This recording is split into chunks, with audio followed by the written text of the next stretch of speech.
Olá, queridos estudantes do Polivalente, por cá, o professor Rodrigo Rocha, e hoje vou trabalhar com vocês, alunos de História do primeiro ano, sobre a Mesopotâmia. Bom, só para relembrar aqui, né, repassando o que a gente já viu por aqui na nossa disciplina. Bom, nós já trabalhamos com questões relacionadas à origem da vida, teorias que explicam a origem da vida. Nós já trabalhamos com esse começo, né, da civilização, a ideia de pré-história, quando você tem aí até os idos, né, dos anos 4000 e cerca de 4000, 4500 antes de Cristo, quando não se tinha ainda uma ideia de escrita, enfim. E aí a escrita vai determinar a diferença de história para pré-história. Nós também conversamos sobre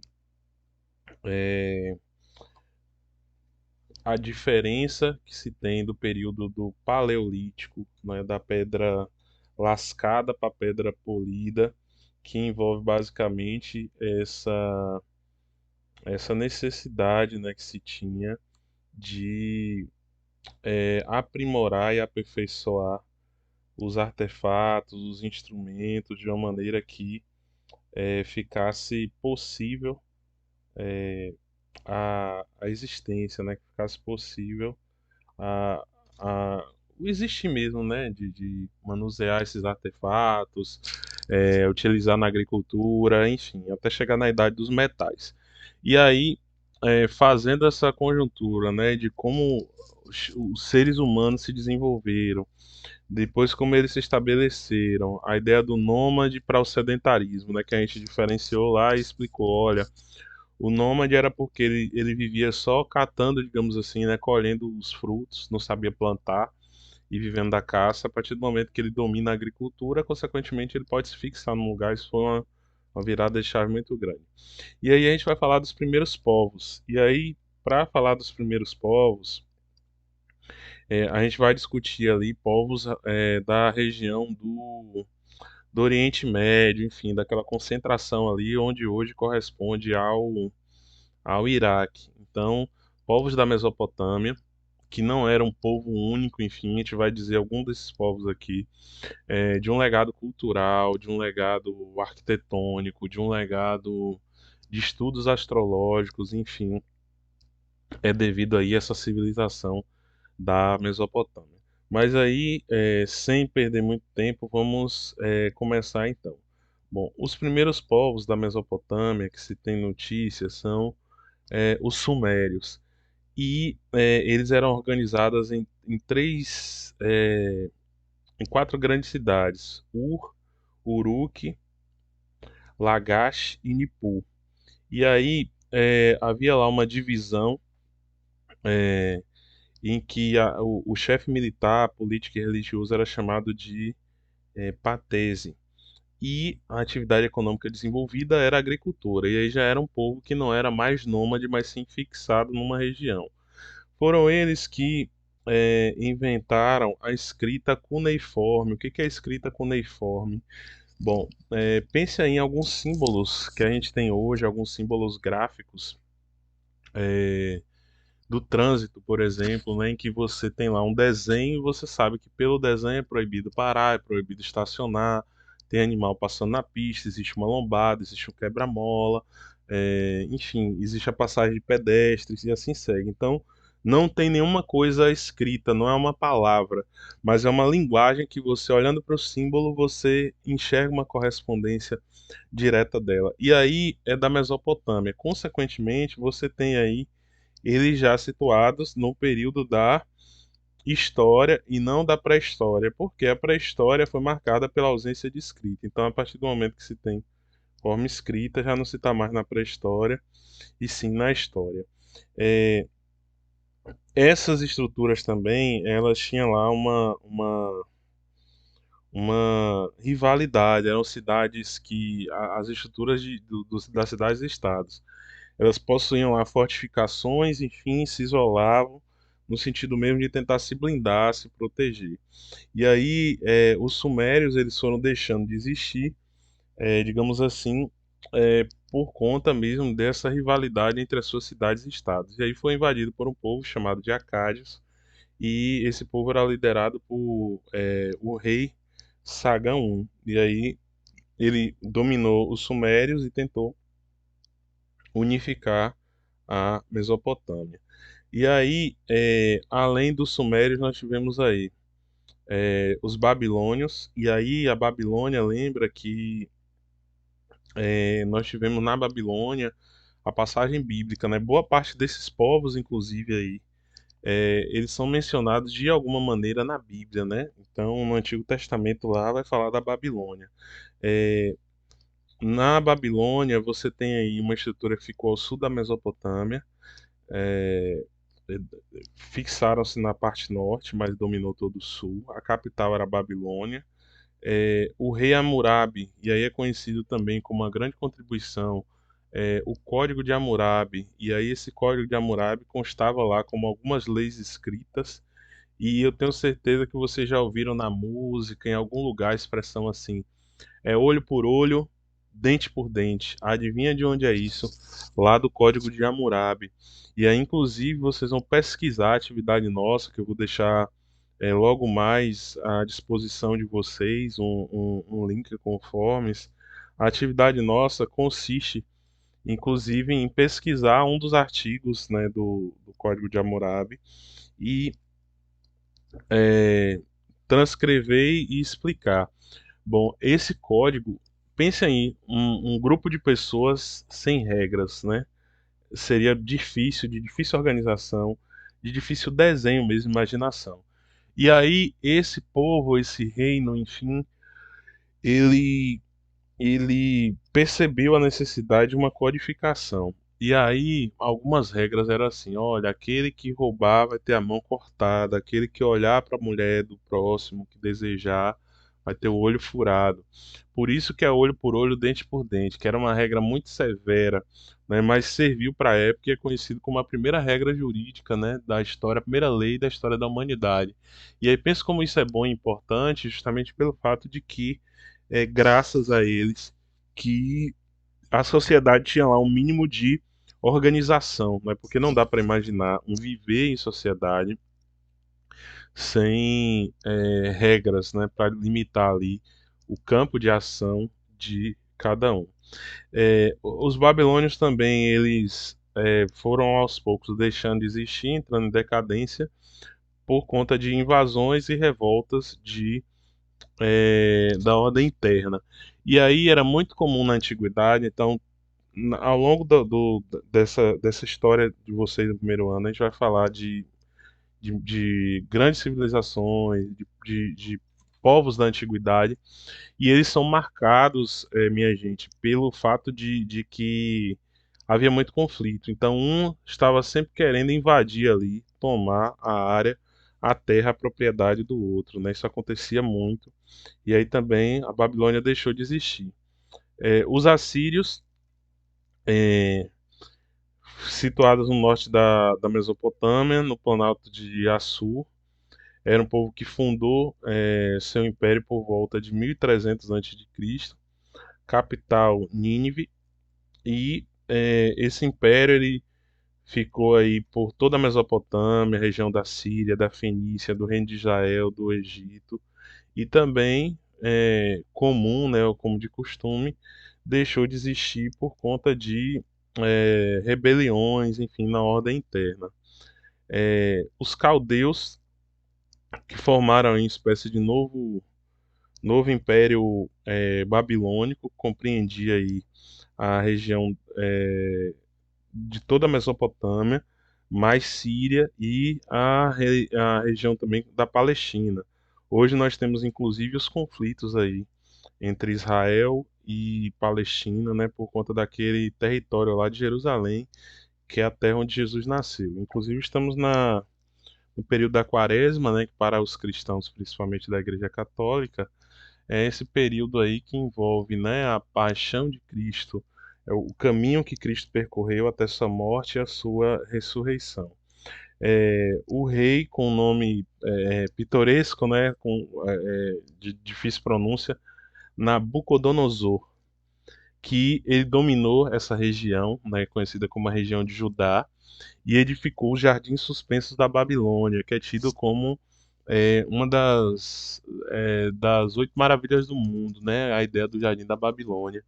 E aí, o Jardim da Babilônia, ele para a época, né, uma estrutura arquitetônica, enfim, de edificação incrível, fantástica e, consequentemente, foi um destaque, né, para a história como um todo, dentre os povos da antiguidade também. E aí, quem tiver curiosidade, até pesquisa aí imagens dos jardins suspensos da Babilônia. E aí, lutas internas enfraqueceram o império, aí todo o império cai, e aí, consequentemente, foram dominados por outro povo, né, os persas, a partir de 1539 antes de Cristo. E aí, essa. Vou voltar para cá.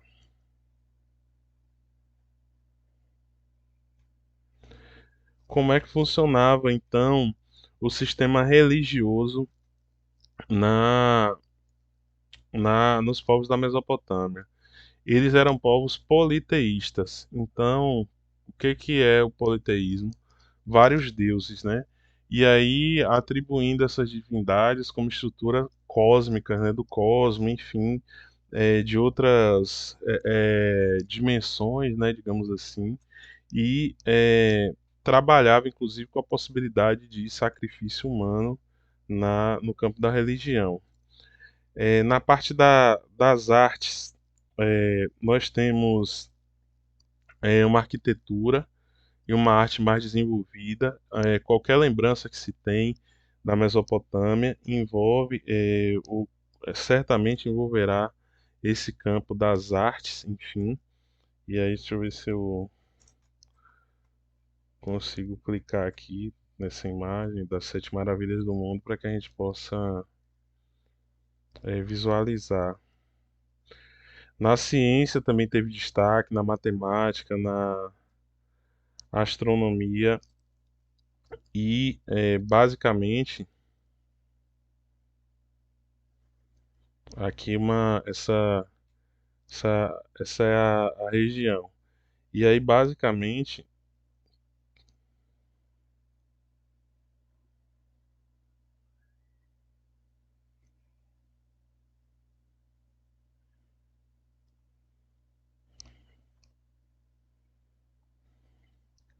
deixa eu ver se eu consigo aqui.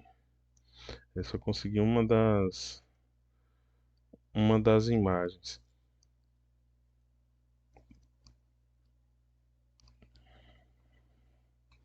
Eu vou pesquisar aqui na internet para compartilhar com vocês. As Sete Maravilhas do Mundo Antigo.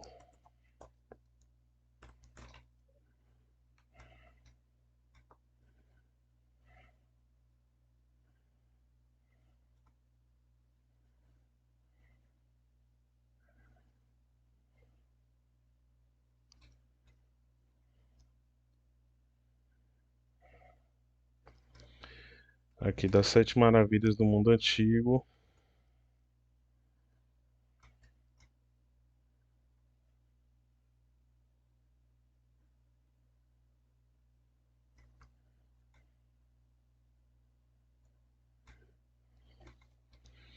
nós temos Pirâmide de Gizé, Jardim Suspenso da Babilônia, Estátua de Zeus, Templo de Artemis, Mausoléu de Halicarnasso, Colosso de Rhodes e Farol de Alexandria. Então eu vou colocar aqui Jardim Suspenso da Babilônia para a gente ver.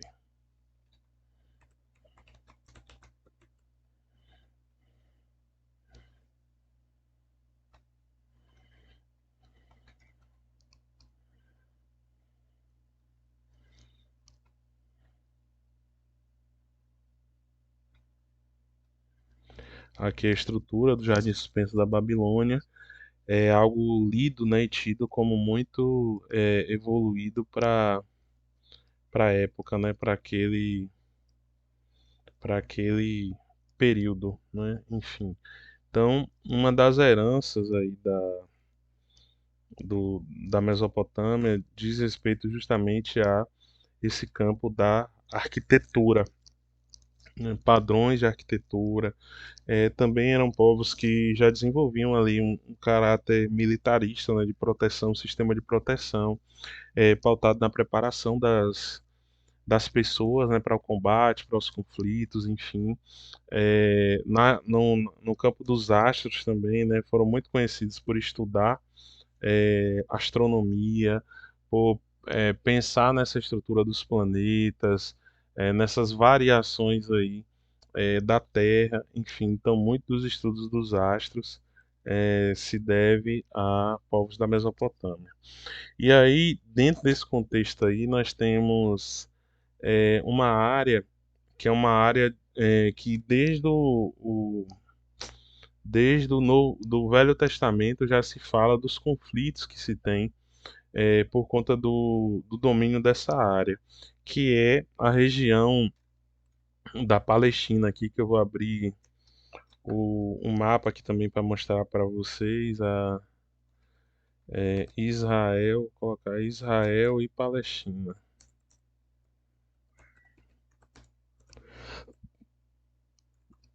mapa.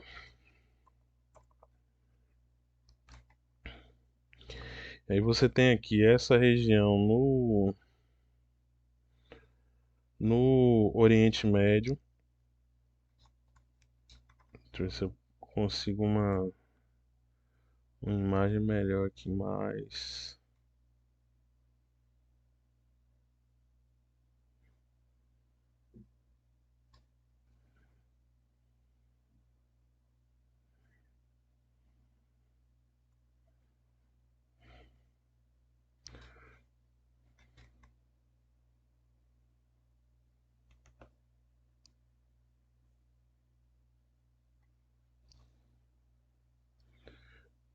Teria que ampliar.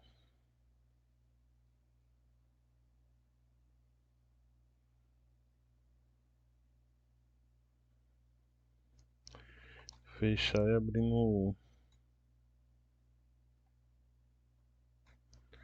no Google mesmo, que a opção de imagem do Google é melhor.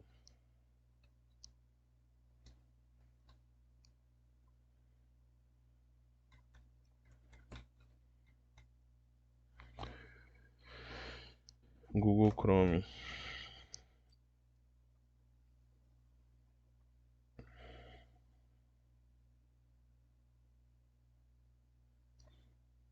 Só um instante, enquanto a gente localiza aqui, para contextualizar para vocês a Palestina, Israel e, e Palestina.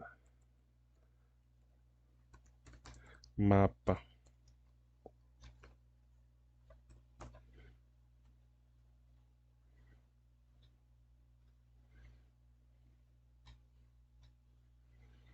Tamanho grande.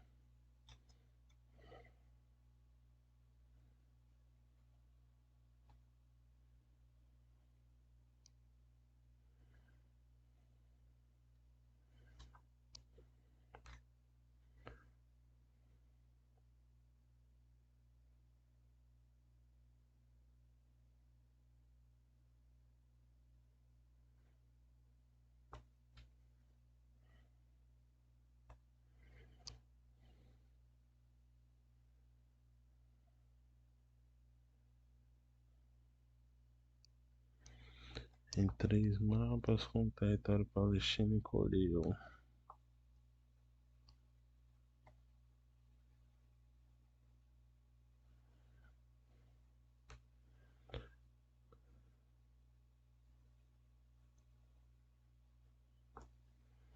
Pronto.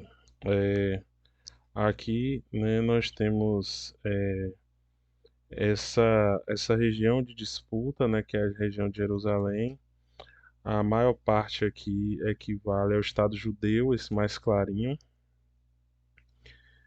que é a parte maior de Israel. E aqui a parte mais escura, que é o mundo árabe, e que é a parte da Palestina.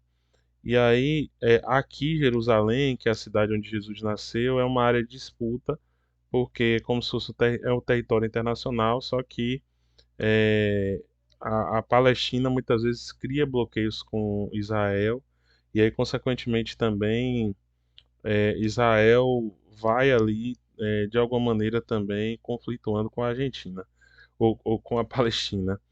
Aqui o mapa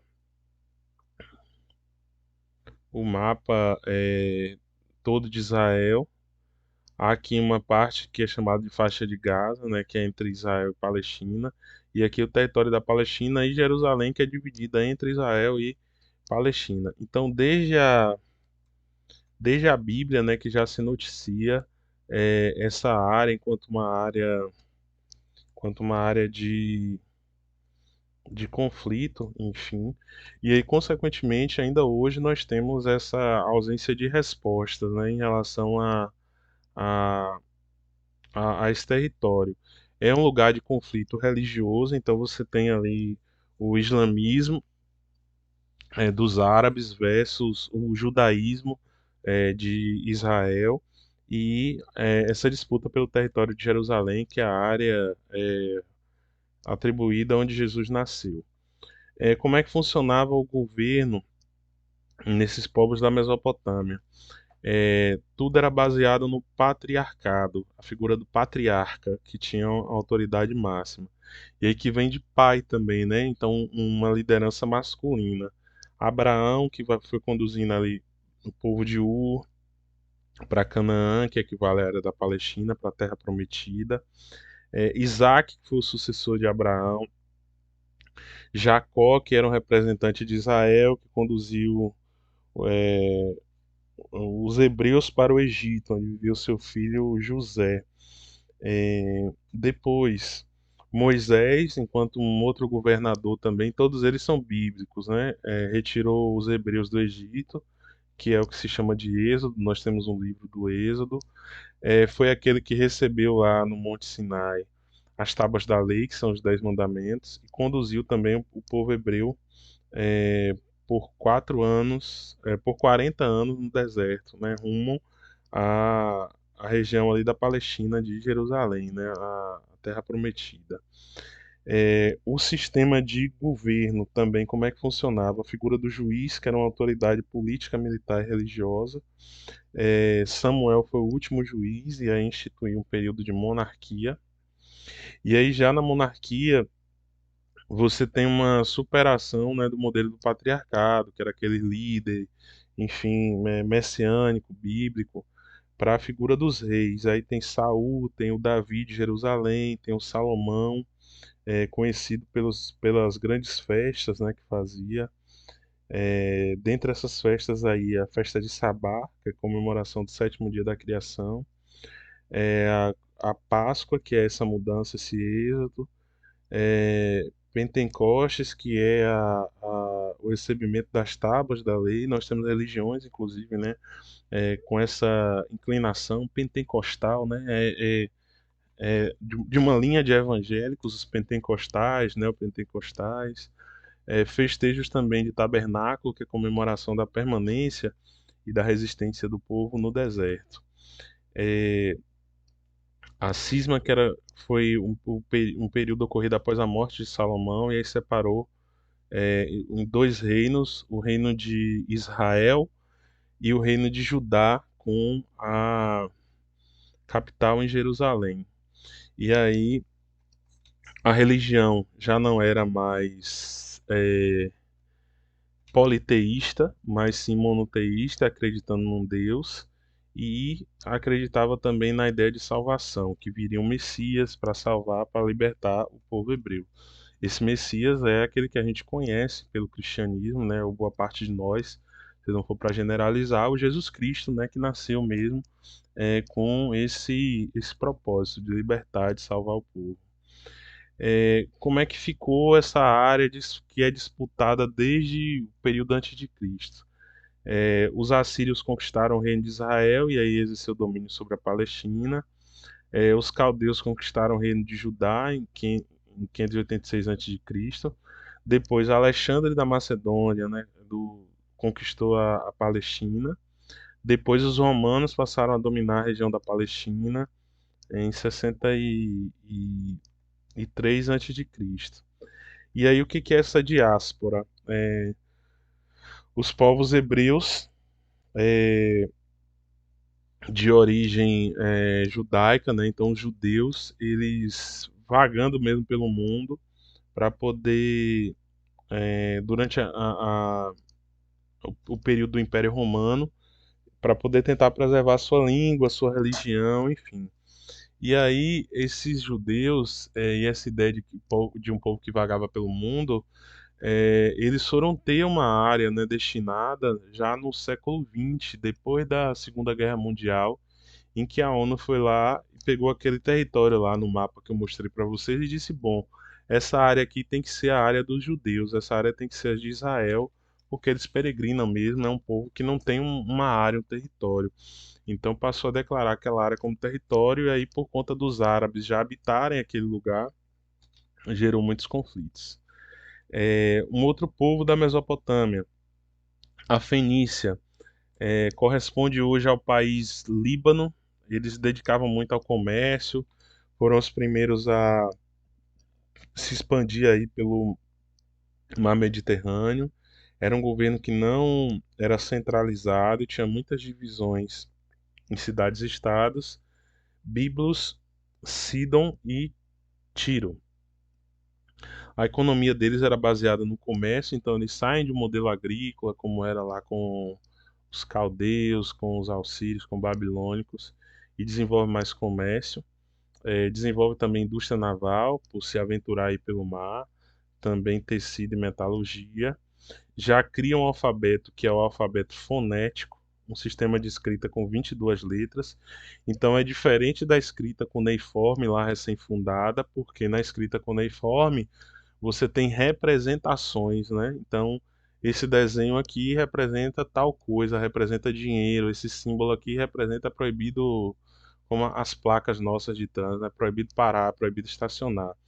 E eles já desenvolveram um alfabeto fonético mesmo, que é parecido, né, digamos assim, como o alfabeto nosso, né, só que na língua deles.